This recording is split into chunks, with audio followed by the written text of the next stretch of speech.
I often find myself lost in the memories of my childhood, particularly those that involve my grandfather, Samuel Whitmore. To the townsfolk of Hollow Ridge, he was known as the Ghost Slayer, a title that both intrigued and frightened me as a child. Samuel was a quiet man, with a weathered face that seemed to tell stories of its own, and eyes that sparkled with a wisdom born from years of confronting the unknown. I grew up in a world where the supernatural was not just a figment of imagination, but an undeniable reality, one that my grandfather navigated with a strange mix of reverence and fear. Hollow Ridge was a place steeped in history, an unassuming rural town set against a backdrop of sprawling woods and rolling hills. But beneath its quaint exterior lay a darker past.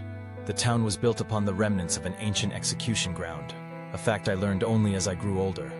The whispers of the townsfolk, the stories passed down through generations, painted a picture of a place where the boundary between the living and the dead was thin, and where the echoes of the past still lingered.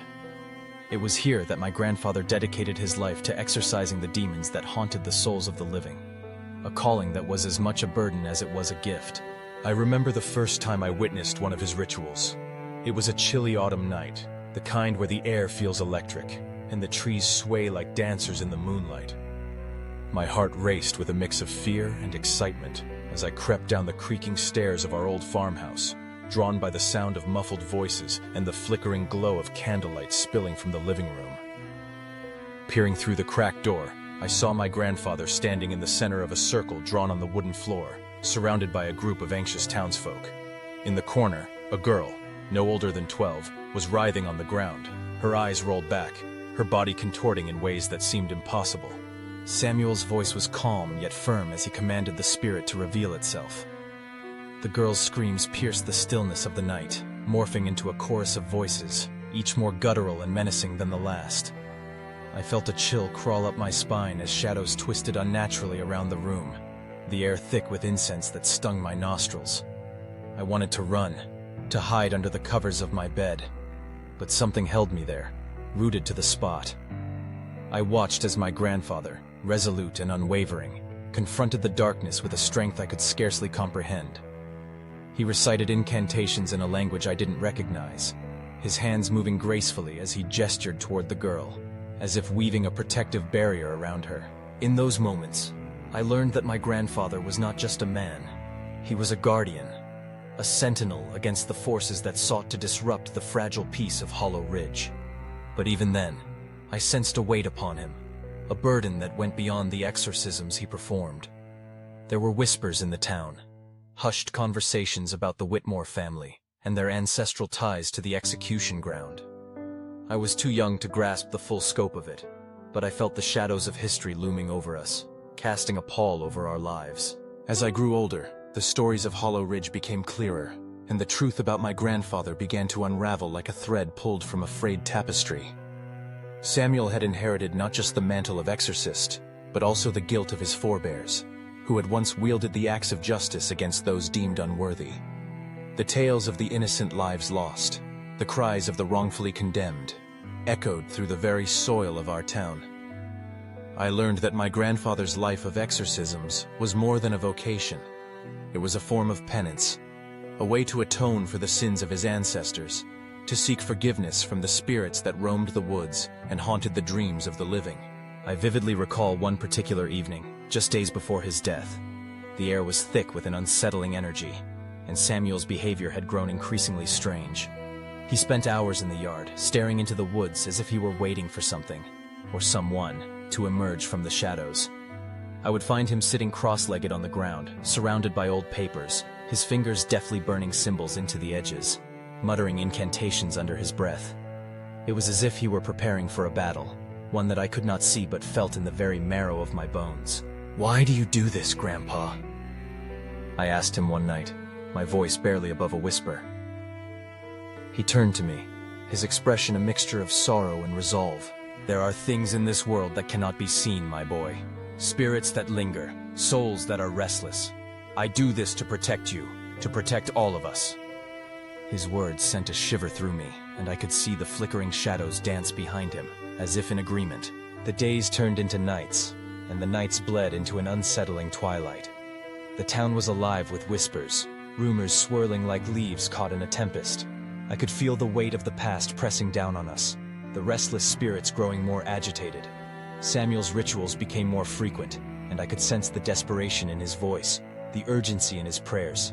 It was as if he were racing against time, trying to stave off an impending darkness that loomed ever closer. Then came the night of his death, a night that would forever be etched in my memory. The moon hung high in the sky, casting an eerie glow over the landscape. I woke to the sound of chains rattling, a cacophony that echoed through the stillness of the night. I stumbled out of bed, drawn to the window, where I could see my grandfather standing in the yard, illuminated by the pale light. He was no longer the calm, collected exorcist I had known.